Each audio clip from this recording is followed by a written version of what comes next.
Halo, selamat datang. Coba deh bayangin, gimana kalau karir Anda sebagai aparatur sipil negara itu nggak lagi diukur dari setumpuk berkas, tapi dari seberapa besar dampak nyata pekerjaan Anda? Nah, itulah yang akan kita bedah tuntas hari ini. Permen PAN RB nomor 1 tahun 2023 tentang jabatan fungsional. Ini bukan cuma pembaruan biasa loh, ini bisa dibilang sebuah revolusi. Yuk kita lihat aturan main barunya. Pertanyaannya simpel aja, tapi penting banget. Udah siap belum dengan era baru ini? Soalnya, cara kita kerja, cara kita dinilai, dan cara kita ngebangun karir bakal berubah total. Bener-bener fundamental. Mari kita lihat apa aja sih perubahannya? Oke, dalam beberapa menit ke depan, ini dia peta perjalanan kita. Pertama, kita bakal bedah aturan main yang baru. Kedua, kita segarkan lagi ingatan kita apa sih jabatan fungsional itu. Ketiga, kita kenalan sama mesin penggerak yang baru, yaitu kinerja. Keempat, nah ini nih yang paling seru, kita bakal lihat gimana angka kredit sekarang bisa didapat secara otomatis. Dan terakhir, kita satukan semua kepingan puzzle ini buat lihat peta karir Anda yang baru. Oke, kita masuk ke bagian pertama, aturan main baru jabatan fungsional. Kenapa saya bilang ini perubahan fundamental? Karena memang skalanya sebesar itu. Dulu, kebayang nggak sih tumpukan peraturan yang tebel-tebel itu beda-beda buat tiap jabatan fungsional? Nah, peraturan baru ini datang kayak mesin peramping super canggih. Puluhan bahkan ratusan aturan lama itu dicabut. Tujuannya cuma satu, penyederhanaan.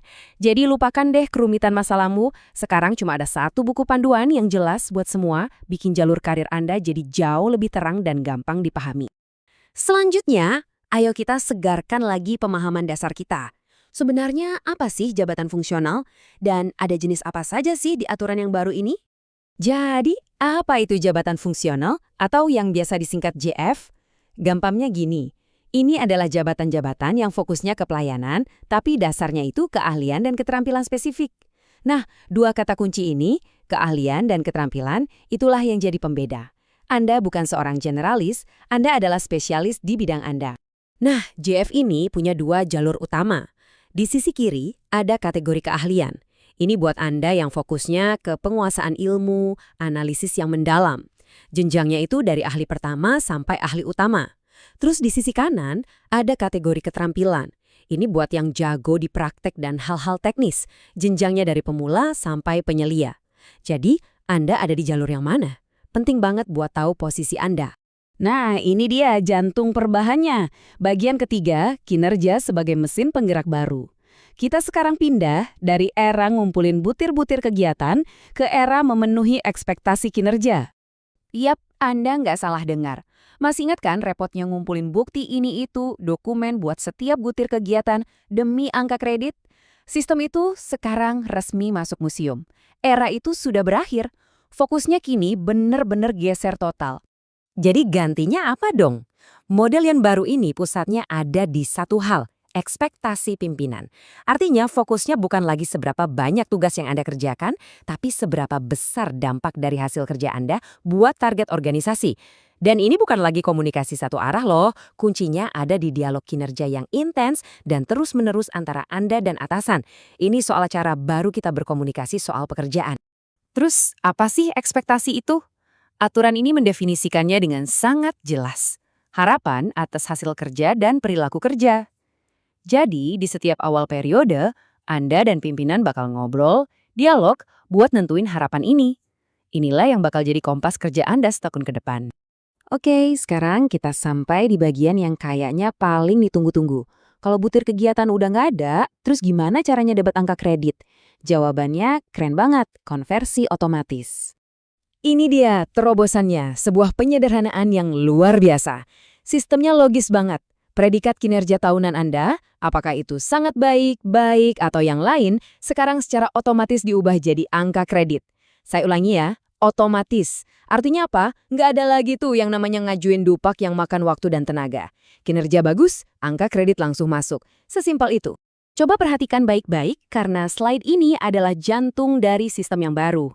Tabel ini adalah mesin konversi Anda. Koefisien itu angka kredit standar tahunan buat tiap jenjang. Kalau kinerja Anda dinilai baik, Anda dapat 100% dari angka itu. Tapi kalau Anda luar biasa dan dapat predikat sangat baik, Anda diapresiasi dengan 150%. Sebaliknya, kalau kinerja kurang, ya dapatnya 50%. Jadi sangat transparan, adil, dan nyambung langsung sama hasil kerja Anda. Oke, bagian terakhir. Mari kita sambungkan semua ini ke tujuan akhirnya. Gimana sih peta baru karir kita terbentuk?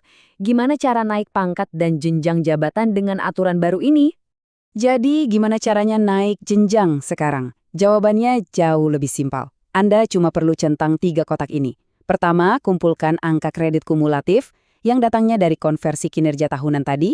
Kedua, buktikan kompetensi Anda dengan lulus uji kompetensi. Dan ketiga, pastikan kinerja Anda minimal baik dalam setahun terakhir. 3 syarat, itu aja. Gimana? Jauh lebih jelas dan to the point kan? Ada kabar baik juga loh buat Anda yang lagi atau mau lanjut pendidikan. Aturan baru ini tetap menghargai pengembangan diri. Kalau Anda dapat ijazah yang lebih tinggi dan predikat kinerja Anda minimal baik, Anda bakal dapat tambahan angka kredit sebesar 25% dari angka kredit kumulatif untuk kenaikan pangkat. Ini kayak bonus sekali seumur hidup yang lumayan banget. Jadi, pesan utamanya apa? Fokus kita semua sekarang harus bergeser. Dari yang tadinya sekedar nyelesain tugas di checklist, sekarang jadi gimana caranya menghasilkan kinerja yang berdampak dan sesuai sasaran. Bukan lagi soal sibuk, tapi soal berkontribusi nyata pada tujuan organisasi. Pada akhirnya, Permen PAN RRB nomor 1 tahun 2023 ini adalah sebuah langkah besar ke depan. Tujuannya adalah sistem karir yang lebih lincah, lebih sederhana, dan benar-benar berorientasi pada hasil. Ingat, kinerja Anda adalah mata uang utama dalam pengembangan karir Anda di era yang baru ini. Nah, setelah tahu semua perubahan ini, pertanyaan terakhir buat kita renungkan bareng-bareng adalah gimana caranya Anda akan menyesuaikan strategi kerja dan pengembangan diri Anda biar bisa sukses dan terus berkembang di era baru jabatan fungsional ini. Coba dipikirkan, karena masa depan karir Anda dimulai dari sekarang.